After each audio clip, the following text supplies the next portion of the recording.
Pernah kepikiran gak sih, apa yang sebenarnya bikin seorang pemimpin itu hebat? Nah, kitab 1 Samuel di Alkitab itu ternyata punya jawaban yang cukup mengejutkan. Lewat sebuah kisah epik tentang dua orang raja. Dan ini bukan cuma cerita sejarah kuno loh, tapi ini tuh kayak cermin buat kita hari ini.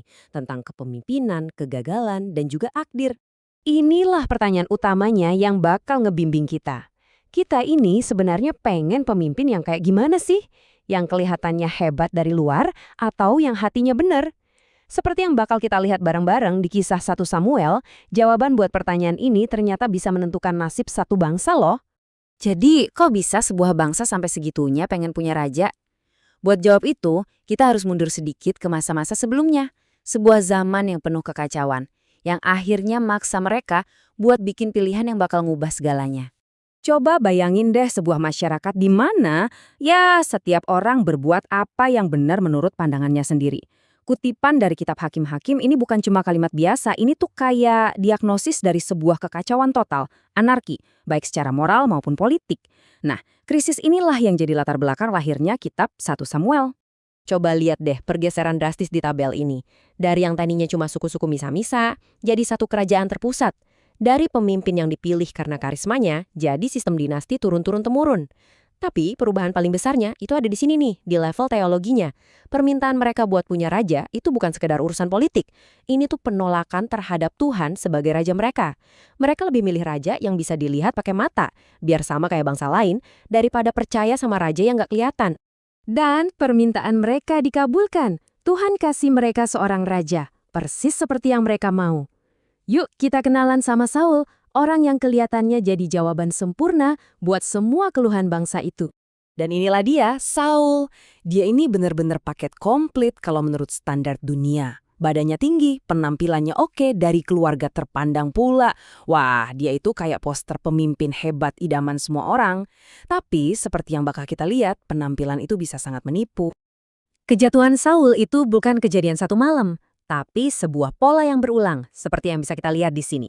Mulai dari mempersembahkan korban karena nggak sabaran, terus taatnya setengah-setengah dengan ngisahin Raja Amalek, sampai puncaknya, saking putus asanya, dia konsultasi sama arwah. Ini semua nunjukin satu hal, hatinya itu lebih takut sama manusia daripada sama Tuhan. Dan inilah puncaknya, teguran dari Nabi Samuel. Mendengarkan itu lebih baik daripada korban sembelihan. Ini prinsip yang dalam banget. Maksudnya, Tuhan itu nggak butuh ritual kita yang kelihatan hebat. Yang dia mau, itu cuma hati yang mau mendengarkan. Sebuah pelajaran yang, sayangnya, nggak pernah benar-benar dipahamin sama Saul. Nah, penolakan Saul ini justru membuka jalan buat babak selanjutnya dalam rencana Tuhan. Sekarang mari kita beralih ke pilihan Tuhan yang jujur aja sangat mengejutkan. Seorang anak gembala yang bahkan sama keluarganya sendiri aja nggak dianggap penting. Kontrasnya benar-benar tajam. Di satu sisi ada pilihan manusia, tinggi, mengesankan, kelihatannya hebat. Di sisi lain, ada pilihan Tuhan. Masih muda, sering dilupain, tapi punya hati yang pas. Ini tuh kayak pertarungan antara Sif yang mentereng melawan karakter yang sudah teruji. Dan ayat inilah kuncinya. Semacam kacamata buat memahami semuanya. Manusia melihat apa yang di depan mata, tetapi Tuhan melihat hati. Ini bukan berarti Daud itu orang yang sempurna, jauh dari itu. Tapi arah hatinya, kerinduannya sama Tuhan. Nah, itulah yang bikin dia beda. Kita semua tahu kisah Daud dan Goliat. Kita mungkin mikir kita udah paham ceritanya. Tapi gimana kalau ini bukan sekedar cerita si kecil ngalahin si besar? Gimana kalau ini sebenarnya pementasan sebuah drama kosmik di tengah-tengah medan perang? Tiap detail di sini tuh penuh arti.